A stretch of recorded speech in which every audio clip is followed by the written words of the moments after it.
Hello and welcome to Insert Name Here. I'm Ian. I'm the host of this podcast and the creator. And this podcast is basically just an avenue for me to express myself about just anything that's on my mind at the time of recording.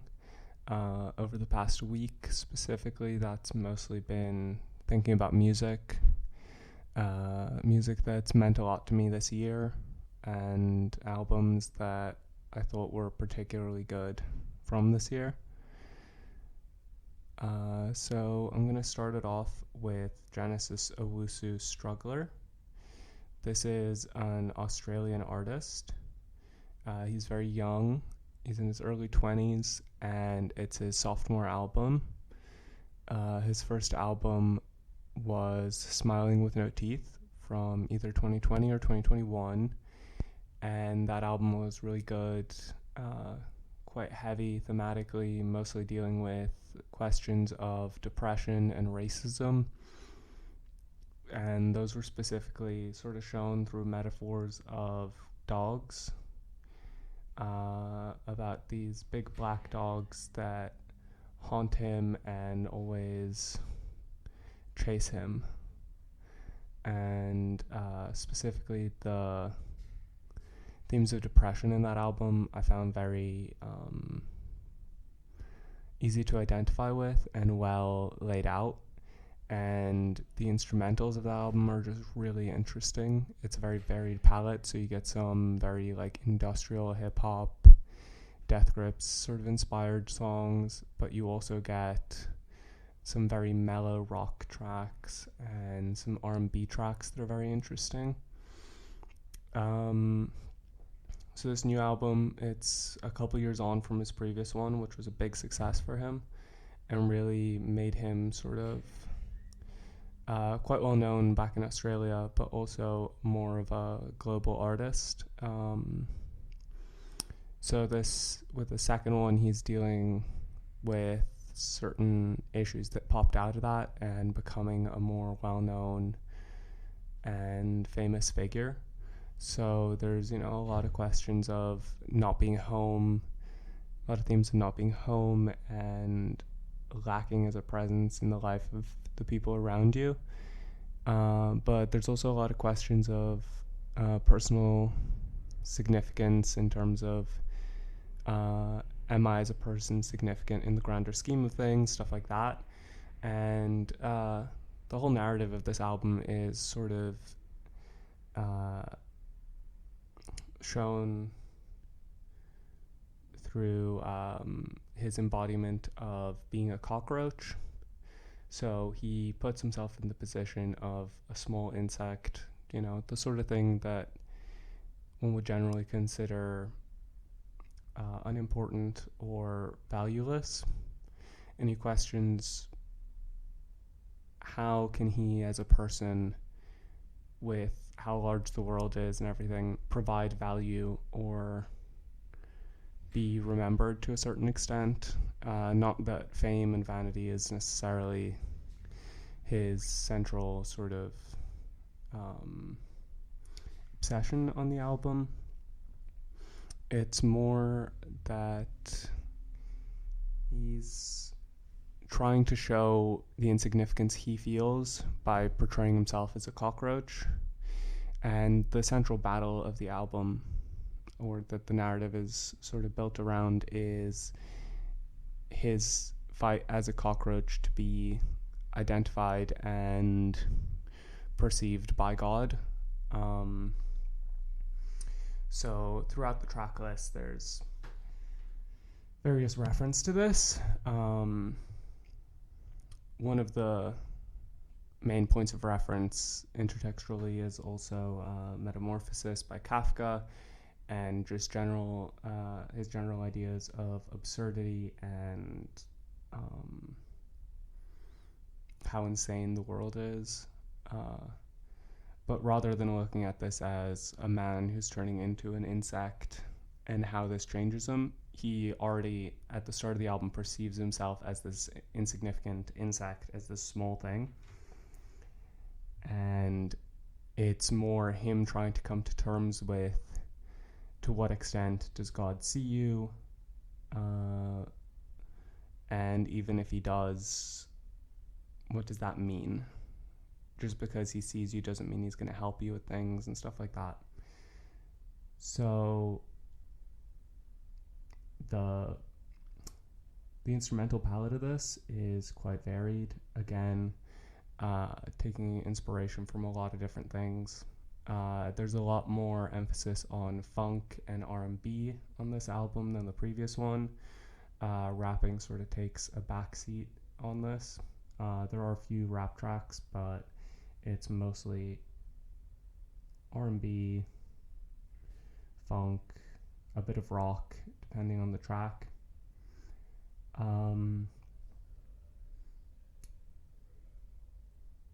There's also a wide variety in energy in this album. You've got some very slow tracks, like Stuck to the Fan or That's Life. And there's some very energetic ones, especially towards the start, like Leaving the Light, Freak Boy, Tied Up. So overall, the album just looks at feelings of powerlessness. How does one express them? How does one overcome them? And how do you move on in life having internalized and identified these ideas, but also accepted them and worked past them to a certain extent? There's a particularly poignant line where he says he's an insect, but that he doesn't want to end up as just a smudge. So there is this battle with like leaving a legacy and all of that, which generally I find quite silly, especially when it's tackled thematically in certain films, where they never seem to focus on the idea of leaving a legacy as in the impact you leave on the people around you, as well as leaving a body of work that will be identified as important throughout time. And that's something that I think he straddles quite well on this album. He's not just focused on leaving a legacy as in leaving behind a musical work that's remembered. It's also leaving a legacy by showing the people around you that you care and that you're present. And I think that's quite a nice message.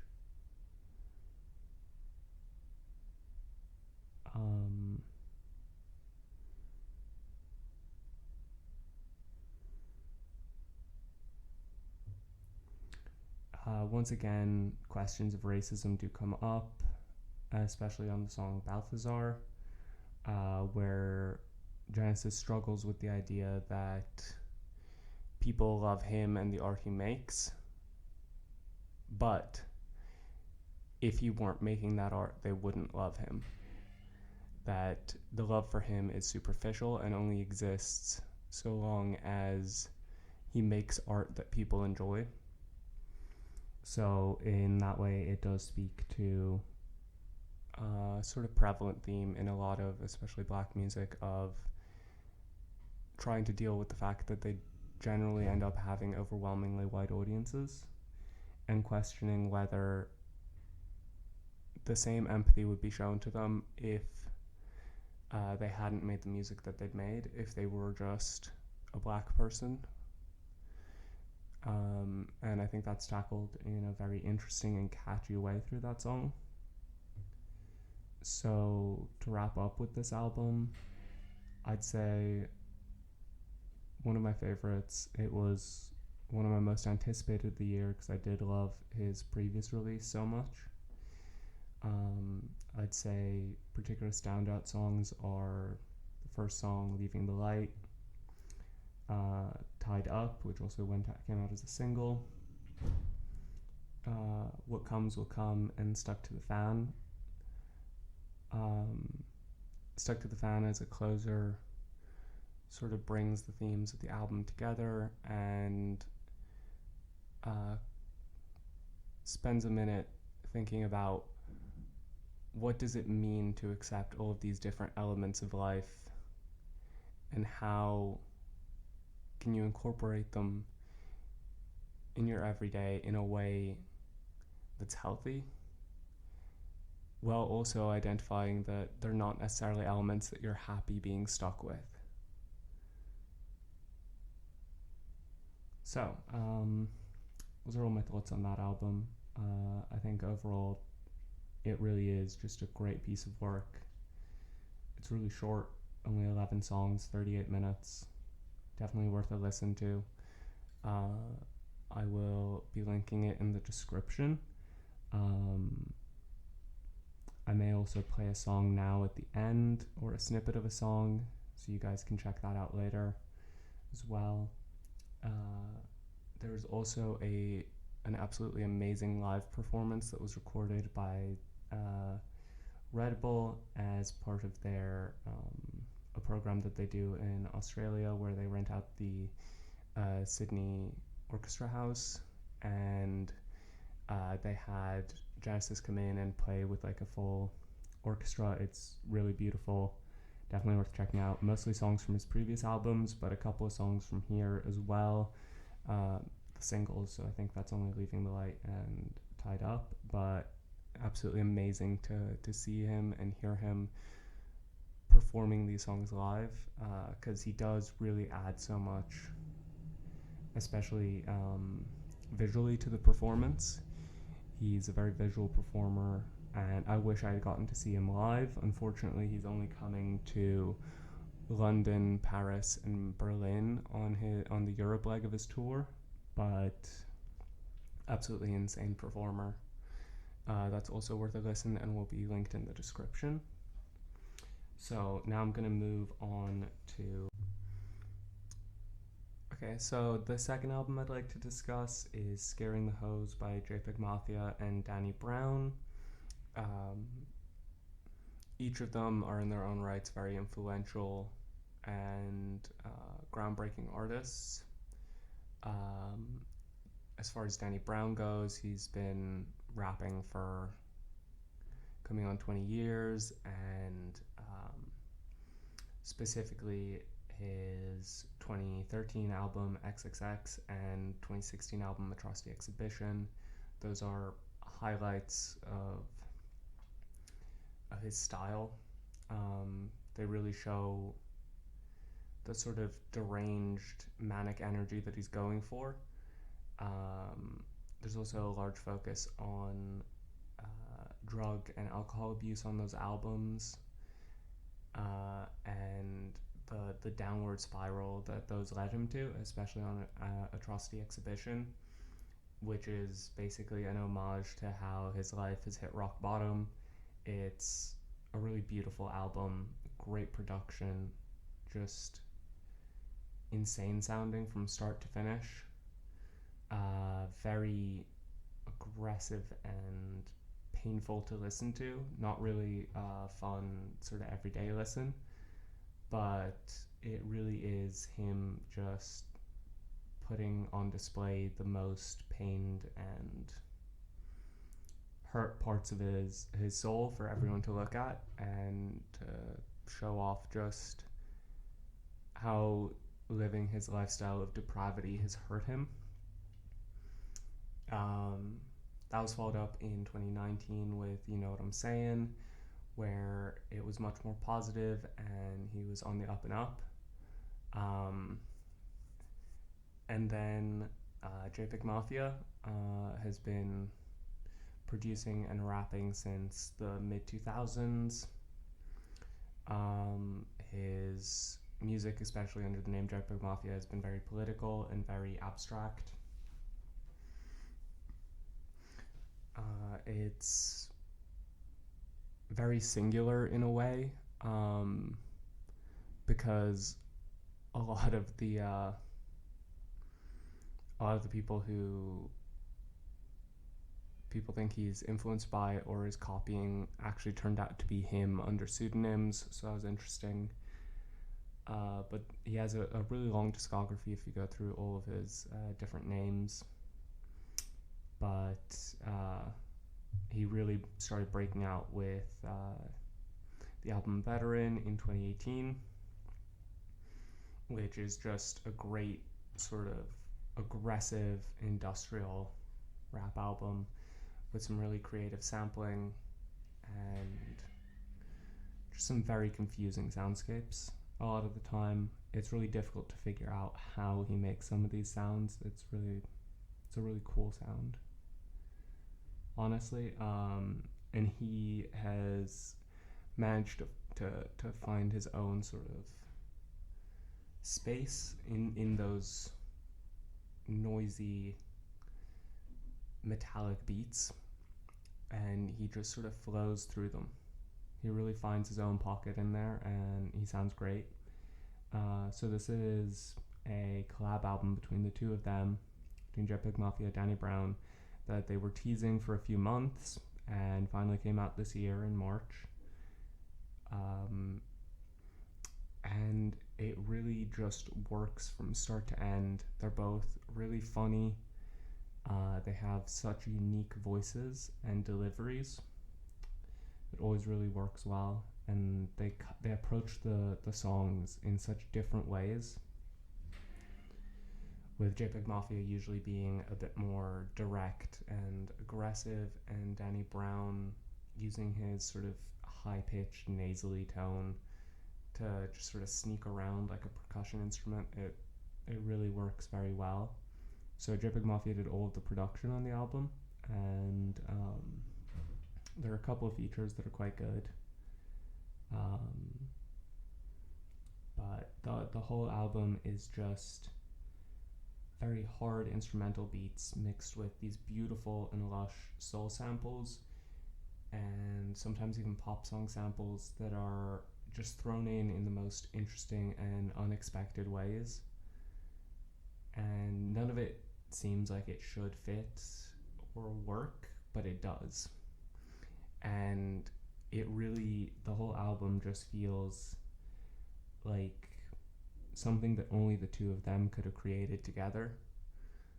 Whether it's the way they say the things they're trying to say, especially Danny Brown, and the roundabout ways that he gets to some of his punchlines, which are just amazing, or whether it be JPEG Mafia and the production that he brings, which is just beautiful and so lush while still being sort of grating in a way.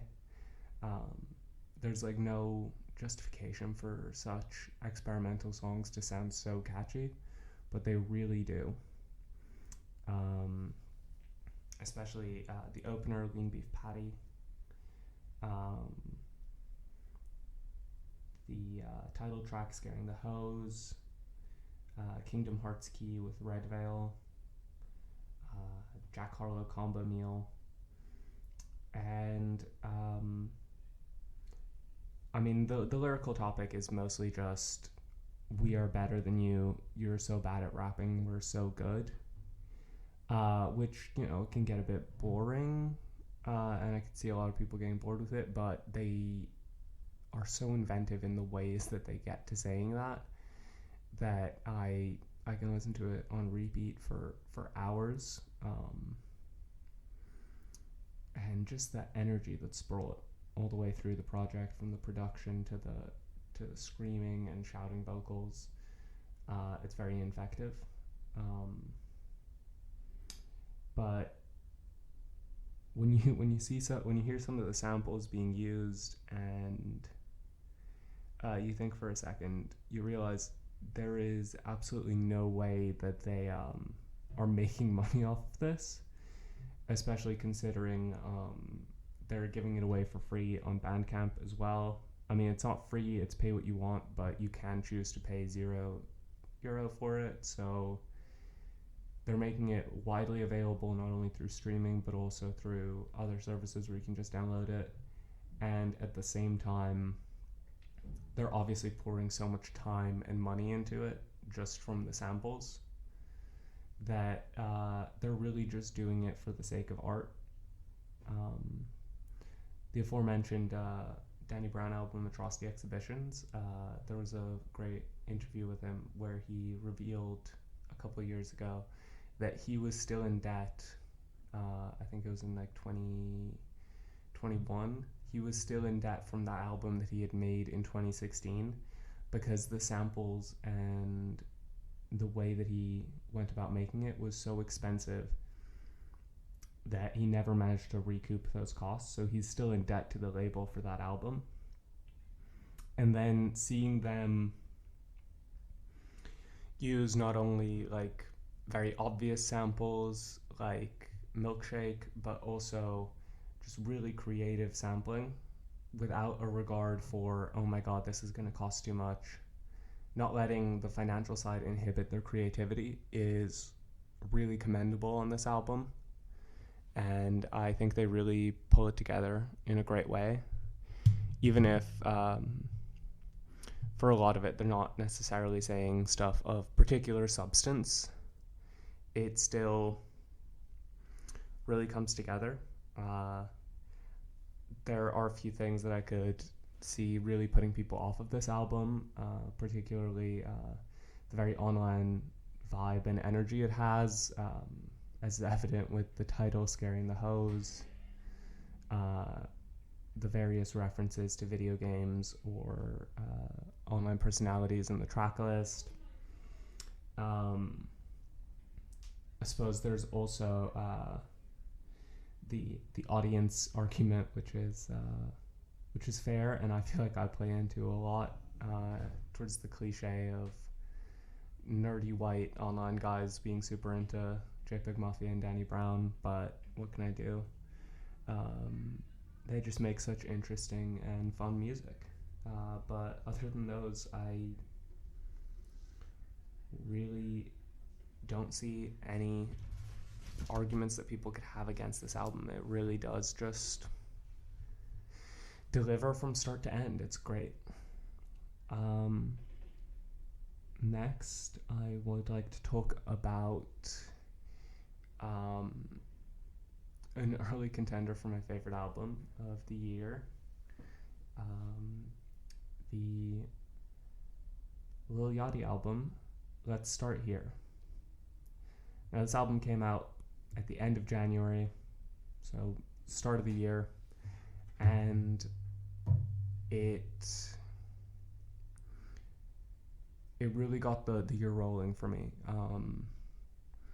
It showed off the reinvention that artists would be undergoing, and just the fact that established artists really can still bring a new sound and energy.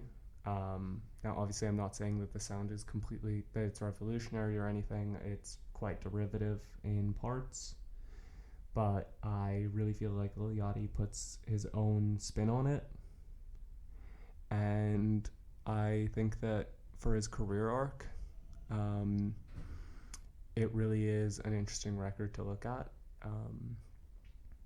I guess I should start from the beginning, which is he came to popularity in 2016 with his first album, Lil Boat, which was fun, bubbly, very colorful, trap songs, usual topics of, teenagers, partying, drugs, with also some darker topics mixed in. I thought it's a pretty fun album. And then from there, it feels like he had a series of sort of semi-blunders or missteps, because he sort of abandoned that bubbly, fun sound that he came in with and just sort of adopted a very dry trap sound, which, fair enough, it was very popular at the time. It worked for him. He didn't sound bad on those sort of instrumentals. It was more, he didn't really have anything that interesting to say. There are some highlights throughout that discography, obviously. Particularly on Lil Boat 3, there's TD with Tierra Whack, A$AP Rocky, and Tyler the Creator, which is a great, very fun song. Or Oprah's Bank Account with Drake. So it's not to say that he was unsuccessful or hadn't capitalized or anything. He was doing quite well. But it was also pretty blatant that he had felt sort of disrespected and wasn't happy with his place as a sort of B or C tier artist. So, starting with the track leak from last year, Poland, where he debuts this new vocal style, is new to him. Very sort of wobbly vibrato or whatever. Not really well versed in music. I just like talking at length about things I enjoy.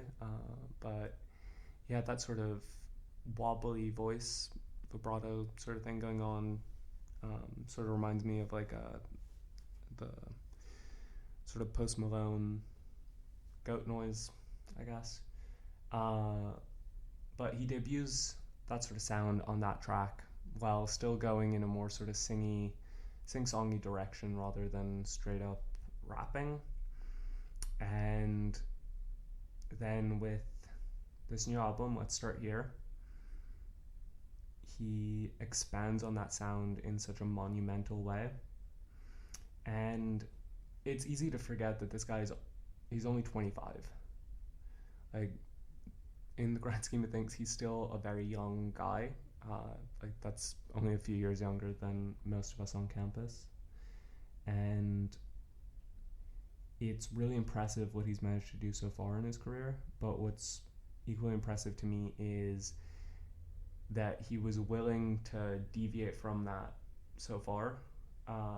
And I think it's the biggest risk he's taken since his debut album, Low Boat, because it had such a high chance of failing. Like, if you look at other rap rock mixes, like Lil Wayne's rock album, Rebirth, Speeding Bullet to Heaven by Kid Cudi, whatever the hell Machine Gun Kelly is doing, or even like the heyday of early 2000s rap metal with like Linkin Park and Limp Bizkit and various other artists from the time, of which very few were good. Rage Against the Machine is obviously the best, and like System of a Down incorporated rapping sometimes as well. So like they stand out as like the heights that this sort of genre can achieve. But I definitely feel recently there has been a sort of push to bring that sort of rap rock, rap metal sound back.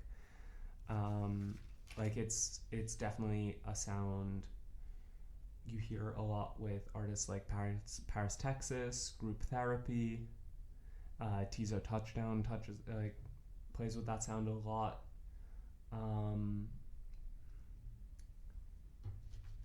But Lil Yachty really approaches it in a different way. He goes sort of full on into making a psychedelic rock album with aspects of rap and R&B. So, especially in tracks like Black Seminole, We Saw the Sun, Drive Me Crazy, I've Officially Lost Vision, Paint the Sky, Should I Be, and Reach the Sunshine. These are straight up rock tracks. They're psych rock tracks or just regular sort of punk rocky tracks. And he fully just embraces that sound. I mean, it's nothing you're not going to have already heard, in a way. Like if you're a big Pink Floyd fan or something, you're going to have heard a lot of the sort of sounds that he's trying to go for and play with, but I really do feel like he brings his own energy to it, both lyrically but also vocally. I think he has a very unique voice, and he's really grown into it a lot and found new ways to use it. Obviously, there are examples from earlier in his career where he does some really interesting stuff vocally, like Minnesota. I think he really plays with his voice on that. But this is really delving into that and trying to bring new sounds from his voice. And I think that's just really commendable. Also, the features from start to end do an amazing job. Um, whether that's Tizo Touchdown on The Ride or Fushi on songs like Pretty. Just really amazing stuff vocally throughout the album, and the production is really pretty. It just sounds beautiful, start to end. There are no real parts where you can listen to it and say he didn't try or he cheaped out on this aspect. The music videos are also really fun and interesting. Overall, I think this is an amazing reintroduction to Lil Yachty. If I had to say like one track to listen to, I'd say maybe Black Seminole, The Ride, or I've Officially Lost Vision. Those are some of my favorite tracks. But it really works best as like a whole experience. None of the lyrics are particularly groundbreaking or even interesting some of the time. It feels like a sort of quite basic writing, but he does occasionally manage to go into a very striking image or use literary devices like metaphors and similes quite well. But it's generally pretty direct writing about how he feels. The most he delves into sort of abstract writing is the first song, where he seems to be sort of representing himself as being reborn and taking the form of this new man who is here to redefine how we see not only him but the world. A lot of themes of love, young love, wanting for long-term relationships, and sort of difficulty with self-acceptance and drug abuse. But it all sort of resolves by the end pretty much.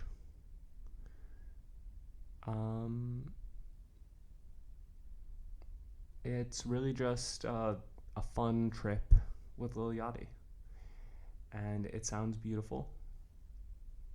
It doesn't really try to do that much outside of sounding good and delivering some decent messages, but boy does it sound good.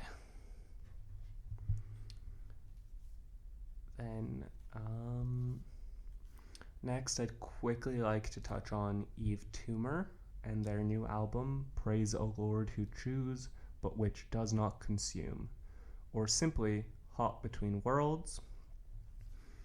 So I want to touch on this right after the Lil Yachty album, because they share some producers, and the sound of the Lil Yachty album does feel a bit influenced by Eve Toomer, and especially some of their previous albums.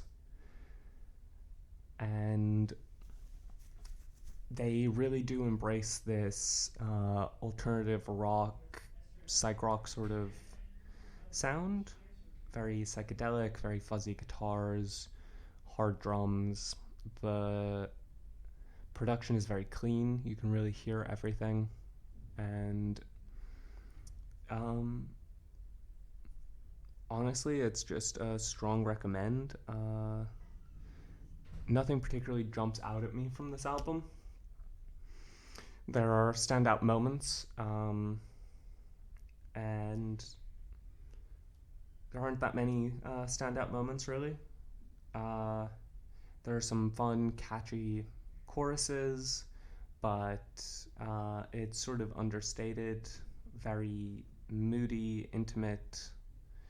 Thematically deals a lot with that, with intimacy and relationships, whether that's how you see yourself and how you think of yourself, or how to be in a relationship with another.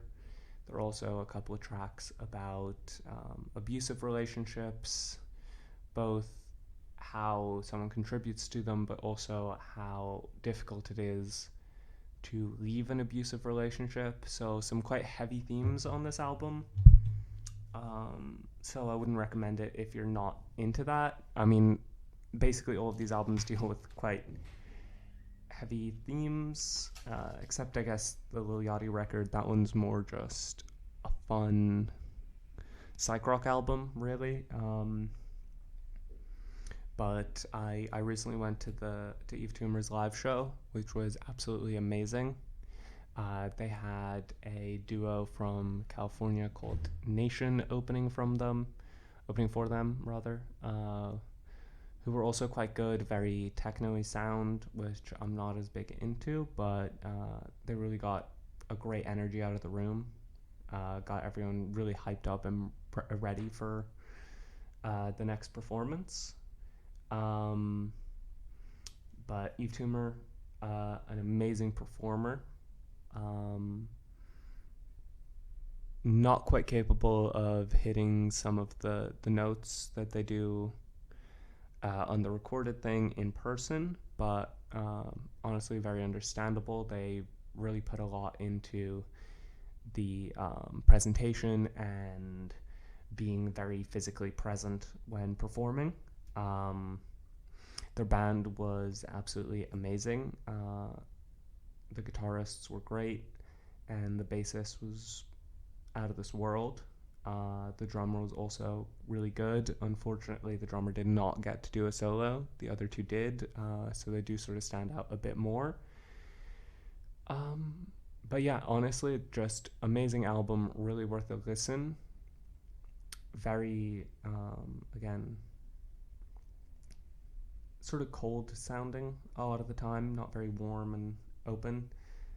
So it could get people not being able to get into it, but it's really rewarding when you do. Uh, Especially songs like Heaven Surrounds Us Like a Hood, Lovely Sewer, Parody, Ebony Eye, just some really great tracks and highly recommended. Then I've only got 2 albums left that I want to talk about semi in depth. The first is Sampha with High. This is probably the most recent album that I'm talking about. It came out on the 20th of October. It is the artist's second album, a follow-up to 2017's Process. And it is just some of the coziest, most welcoming R&B that you're going to hear of the year. Sampha has an insane voice, just beautiful. And the album is generally very sort of piano-led instrumentals, very cozy, lo-fi-ish. I wouldn't quite go so far as lo-fi, but very sort of cozy, close instrumentals in a way. There are a few features who do amazing jobs, and the main sort of idea of the album is it's looking at how his life has changed since becoming a father, and specifically this new sense of purpose that he has due to being a father, and how it has given him a sense of freedom as well. Despite having more responsibility, he has this freedom because he knows that he's not looking for a purpose, he is simply performing his purpose. So he is free to just embrace that aspect to the fullest.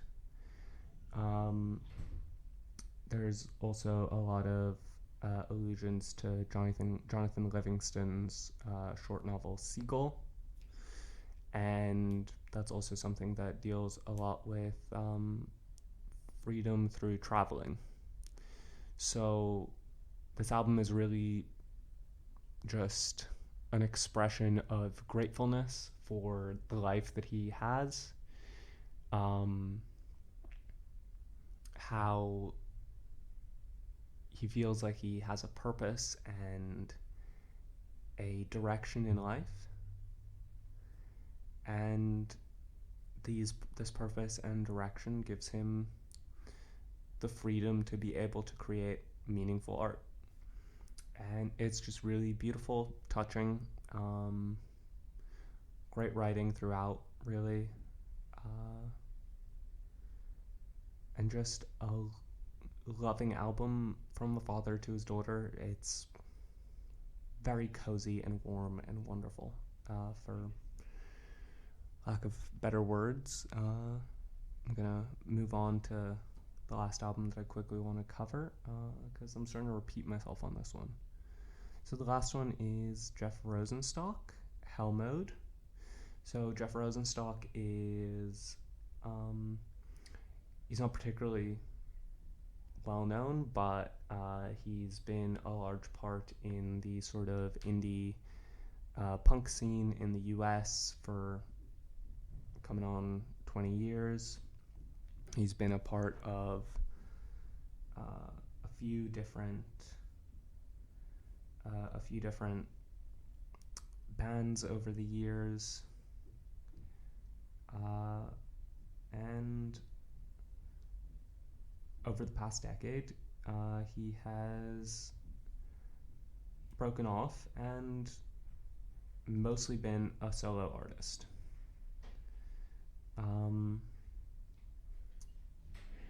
I also strongly recommend his 2016 album Worry. I think that I probably like it a bit more than this album, but since I wanted to keep the podcast more sort of about albums that came out this year and that I heard this year, I decided to go with Hell Mode. But I do prefer Worry, but it came out in the previous year, so it's only new to me, not the world. But if you have ever wanted to listen to pop punk that isn't targeting 14 to 17-year-olds and that keeps those same sort of aesthetic ideas, but tries to grow up with the artist and focus more on the difficulties of their life as they grow up, I think Jeff Rosenstock is absolutely what you're looking for. Personally, I think that's also why I find the 2016 album a bit more relatable, because it's more about being in your early to mid 20s and sort of growing up around that age, rather than this album, which is about him in his mid to late 30s. He's established, he makes enough money through his art that he doesn't have to do second jobs, and this is sort of causing him an identity crisis. Who is he if he isn't the broke musician who's barely making ends meet and who's against the system? Who is he as a middle class suburbanite who makes enough of a living to live in Hollywood and have a happy life, and is actually finding himself fulfilled with this life? Those sort of things that you make fun of, especially in this genre, like going fishing or um, living in a nice house with a white picket fence, etc. Those things that he was rebelling against as a younger man, and he now has to find a way to embrace those things because that's who he is. Not to say that he doesn't still have some very charged lyrics against systemic inequalities and perpetuation of poverty, particularly amongst minorities. So it's not an album of I've made it so I can shut off the outside world and just be happy on my own. It's more an album of I've made it. How does that impact my art? How can I express myself as someone who has achieved what they set out to achieve and still has personal troubles that they want to express through their music and still sees the troubles in the world that they want to try to help out with. So you end up with songs like Doubt about self-doubt, how he feels like a poser in the genre of music that he grew up making and that has helped him be who he is. You have anxiety about the future and the possibility of there not being a future, being scared to have children, stuff like that on the song Future is Dumb. You have an ode to the classy suburban life that he's living now on Soft Living. And throughout the album, it's really him addressing his own personal demons that have come up in his sort of early middle age, I guess, and how he has come to terms with them and how he uses music to help himself get through it. So yeah, those are the albums I wanted to talk about. I also have some other honorable mentions for artists and albums from this year that I think were really good, but I didn't really have that much to say on them, so I decided not to include them. I mean, I don't know how much groundbreaking stuff I said about these albums, but if nothing else, just pop into the description and give them a listen. You don't really have to listen to what I have to say about them, but as works of art, they are absolutely worth checking out. And other shout-outs go to the new Caroline Polachek album, Desire, I Want to Turn Into You. The new album by Paris, Texas is also great. It's called Midair. Very fun, very sort of anarchic, rock, rap, industrial stuff. Fun, a bit shallow, but overall quite good. Group Therapy's new album. I was mature for my age, but I was still a child. Absolutely great. Can't say enough great stuff about that, especially the song Funk Fest. They have a really just... it's a trio, and they just have this amazing chemistry, and they know how to hand the song off to each other to just build on in interesting ways. So also really worth a look. Tizo Touchdown's new album. Personally, it was a bit of a disappointment, but I had very high expectations, and there are quite a few tracks that I like, but he really did just try to experiment. So each song has a completely different sound, and I don't know that it really comes together as a whole work, but his new album, How Do You Sleep at Night, still definitely at least worth a listen. Um, the new West Side Gun album as well, and Now You Pray For Me, sequel to his 2020 album Pray For Paris. Really great stuff on there, especially the second song featuring Jid.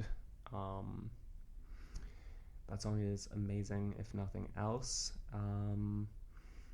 The new Home Is Where album, The Wailer, also really fun, Midwest emo-y, very shouty, sad songs. Very fun though. The new, if you really want just summery rap R&B vibes, can't go wrong with the Kaytranada and Amine project, Kaytramine. Start to finish, pretty good, very fun. Especially the singles were really good for that album. Then the new Paramore album as well makes me feel bad for never listening to my sister and actually getting into Paramore properly.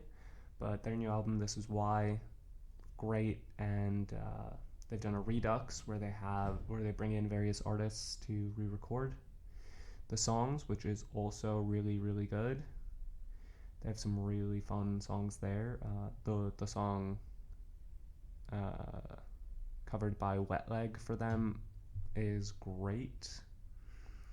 Then if you're looking for some shoegaze and you don't really mind what they're saying, then Paranol, After the Magic, Japanese shoegaze artist Paranol, just beautiful start to end, really good for like studying and stuff, very hazy guitars, sometimes a bit repetitive, which is nice if you're studying especially. What else? Real Raw by Jaleel, if you're looking for some like hyper pop rap sort of thing. That's a great album, just very fun, a lot of energy. Jaleel, great performer, very energetic stuff. Then the new Young Fathers album, Heavy Heavy, is also great. Sweet Justice by Takei Maidza, also a great album that recently came out. But yeah, I don't know. I feel like I've just been rambling on and listing albums for a bit. But yeah, I mean, that's the general point of the podcast. Just giving me an outlet to ramble for a while. Really just talk my shit, I guess. Also, great complimentary piece for Struggler by Genesis Owusu. Definitely The Fly by Cronenberg, featuring Jeff Goldblum as the main actor. That movie paired with that album really works. Very fun stuff. Don't know why that came to mind right now, but yeah. Thank you for listening, if anyone is still listening. It's great to have a sort of avenue through which to just discuss my favorite albums or whatever I want to talk about. Yeah. Thank you. Bye.